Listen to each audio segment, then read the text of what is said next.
قرآن کا مقصد بیماریوں کا علاج ہے یا انسانیت کی ہدایت؟ انڈیا پاکستان بنگلہ دیش میں تو اس کا مقصد جو ہے تعویذ دھاگے کرنا ہے. ہاں سعودیہ میں جب یہ نازل ہوا تھا تو وہ قرآن میں ہی آ گیا وَأُوحِيَ إِلَيَّ هَذَا الْقُرْآنُ لِأُنذِرَكُم بِهِ وَمَن بَلَغَ. اے نبی علیہ السلام فرما دیجئے سورۃ الانعام آیت نمبر 19، یہ قرآن مجھے اللہ نے اس لیے وحی کیا ہے کہ اس کے ذریعے میں تمہیں بھی ڈر سنا دوں آخرت کا، اور جس تک یہ کتاب پہنچ جائے اس کو بھی آخرت کا ڈر. قرآن کا جو پرائمری مقصد تھا وہ ہدایت تھا. ٹھیک ہے، جو شفا بھی آیا نا، اس شفا سے مراد یہ والی بیماریاں نہیں ہیں. ٹھیک ہے، وہ جو سورہ یونس میں ہے یا ایھا الناس قد جاءتکم موعظۃ من ربکم وشفاء لما فی الصدور وہدی ورحمۃ للمؤمنین. اے لوگوں تمہارے پاس آ گیا اللہ کی طرف سے بہت زبردست واز اور جو دلوں کی بیماری ہیں ان کا علاج.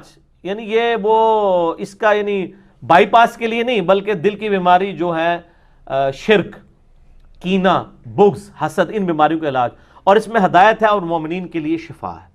باقی اس کے وہ والے سائیڈ بینیفٹ ہیں کہ نبی الاسلام نے خود بھی بیماریوں کے لیے یعنی کئی چیزوں کے لیے علاج تعلیم فرمائے ہیں، اور بعض اصحاب نے یعنی اس سے لوگوں نے تجربات سے سیکھا ہے. جیسا کہ بخاری اور مسلم دونوں میں آتا ہے کہ وہ ایک سفر پہ صحابہ کرام تھے، ایک راستے میں ایک جگہ پڑاؤ کیا، خیمے میں ایک جگہ، تو وہاں پہ جو قبیلہ تھا اس کے سردار کو سانپ نے ڈس لیا.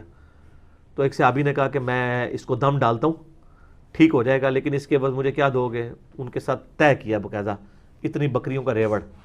تو اس نے دم ڈالا تو شفا ہو گئی. وہ بکریاں لے کے صحابہ میں اختلاف ہو گیا کہ یہ تو قرآن بیچنے کا معاوضہ ہو گیا. تو ان کا نبی علیہ السلام سے فیصلہ کروائیں گے. آپ نے پھر اس میں وہاں ہی فرمایا تھا کہ سب سے بہترین چیز جس سے تم یعنی مال کماتے ہو وہ اللہ کی کتاب ہے، لیکن اس ذریعے سے.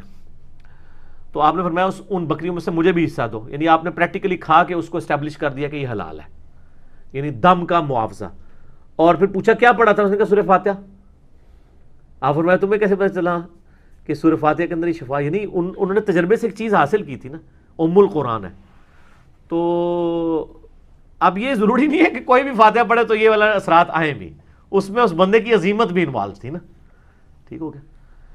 تو ورنہ اگر کوئی آپ کا دعویٰ ہے تو میں عرض کر دوں تھوڑا سا، اگر آپ کو کانفیڈنس ہے کہ آپ کے بزرگوں کی عظیمت ہے تو آپ ان کے سامنے سانپ ڈسوائیں، کوبرا، انشاءاللہ وہ دم ڈالیں گے، آپ ٹھیک ہو جائیں گے. کوئی مرید بھی پیر کے لیے تیار نہیں ہوگا. ان کو یقین ہے جب ہم کہیں گے کہ کچھ نہیں کر سکتے تو کہیں گے گستاخی کر رہے ہیں.